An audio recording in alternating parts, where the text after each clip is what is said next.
നമ്മളൊക്കെ പല യുദ്ധങ്ങളെക്കുറിച്ച് കേട്ടിട്ടുണ്ട്. പക്ഷേ ഞാൻ ഇന്ന് ഈ വീഡിയോയിലൂടെ പറയാനായി പോകുന്നത് ഒരു വ്യത്യസ്തമായ യുദ്ധത്തെക്കുറിച്ചാണ്. ഒരുപക്ഷെ നിങ്ങളത് ആദ്യമായിട്ടായിരിക്കും അറിയാൻ സാധ്യതയുണ്ടാവുക. ഏതായാലും നമുക്ക് നേരെ ടോപ്പിക്കിലേക്ക് കടക്കാം.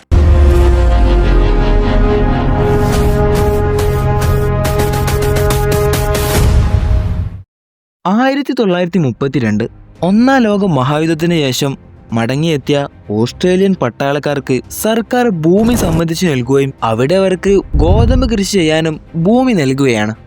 അങ്ങനെ പട്ടാളക്കാർ ഗോതമ്പ് കൃഷി നട്ടു. പൊതുവെ നമ്മുടെ കൃഷിയിടങ്ങളിലൊക്കെ പല പക്ഷികളും വന്ന് ഗോതമ്പിൻ്റെതായാലും നെല്ലിൻ്റെതായാലും അതിൻ്റെ വേസ്റ്റ് പാർട്ട് ഭക്ഷിക്കാൻ വരാറുണ്ട്. പക്ഷേ നമുക്കത് വലിയൊരു ബുദ്ധിമുട്ട് ഉണ്ടാക്കാറില്ല. എന്നാൽ ഓസ്ട്രേലിയയിൽ കൂടുതലായും വരാറുള്ളത് എമുകളാണ്. പക്ഷേ അവിടെ ഒന്നോ രണ്ടോ എമുകളല്ല കാണാനായി സാധിച്ചത്. അവിടേക്ക് കുടിയേറി പാർക്കുന്നത് പോലെ ഓരോ ദിവസം കൂടുന്തോറും എമുകളുടെ എണ്ണം കൂടിക്കൊണ്ടേയിരിക്കുകയാണ്. ഇത് കൃഷിയിടങ്ങളെ നശിപ്പിക്കാനും അവർക്ക് വലിയ സാമ്പത്തിക നഷ്ടം ഉണ്ടാകുന്നത് മൂലം ഈ ഒരു പ്രശ്നത്തെക്കുറിച്ച് പട്ടാളക്കാർ സർക്കാരിനെ അറിയിച്ചു. അങ്ങനെ എമു പക്ഷികൾ കൂട്ടത്തോടെ കൃഷിയിടങ്ങളിൽ കയ്യേറി വിളകൾ തിന്നെടുക്കുകയും നശിപ്പിക്കുകയും ചെയ്യുന്നു. ഓസ്ട്രേലിയയിലെ കർഷക കേന്ദ്ര പ്രതിരോധ മന്ത്രിയോട് ഈ ഒരു കാര്യം അറിയിച്ചു. ഇത് കൂടുതലായി വരുന്നതായി കണ്ട് മന്ത്രി സർക്കാർ യന്ത്രത്തോക്കുകളും ഒരു സൈന്യത്തെ തന്നെ അവിടെ നിയോഗിച്ചു.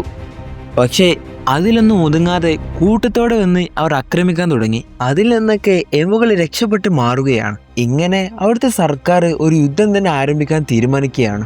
1932 സെപ്റ്റംബറിൽ ഒരു യുദ്ധം പ്രഖ്യാപിക്കുകയാണ് അവിടുത്തെ സർക്കാർ. 10,000 വെടിയുണ്ടകൾ, 2 ലൂയിസ് മെഷീൻ ഗണ്ണുകൾ, 2 പട്ടാളക്കാർ, ഇങ്ങനെയുള്ളൊരു ദൗത്യ സേനയെ തന്നെ അവിടേക്ക് നിയോഗിക്കുകയാണ്. അതിന് ക്യാപ്റ്റനായി നിയമിച്ചിരുന്നത് മേജർ മെർഡിത്ത് ആയിരുന്നു. പക്ഷേ മഴക്കാലമായതിനാൽ യുദ്ധം നടക്കില്ല എന്നതുകൊണ്ട് തന്നെ സർക്കാർ യുദ്ധം നവംബർ 3-ാം തീയതിയിലേക്ക് മാറ്റിവെച്ചു. ആദ്യഘട്ടം ആരംഭിക്കുകയാണ്. 1932 നവംബർ 3 ഇതിൻ്റെ ആദ്യ ദിനങ്ങളിൽ എമു പക്ഷികളുടെ കൂട്ടങ്ങളിലേക്ക് വെടിയുതിർത്തി. പക്ഷേ എമു പക്ഷികൾ അതിലൊന്നും പെടാതെ കൂട്ടങ്ങളായി വന്ന എമു പക്ഷികൾ അത് പിരിഞ്ഞങ്ങ് രക്ഷപ്പെടുകയാണ്.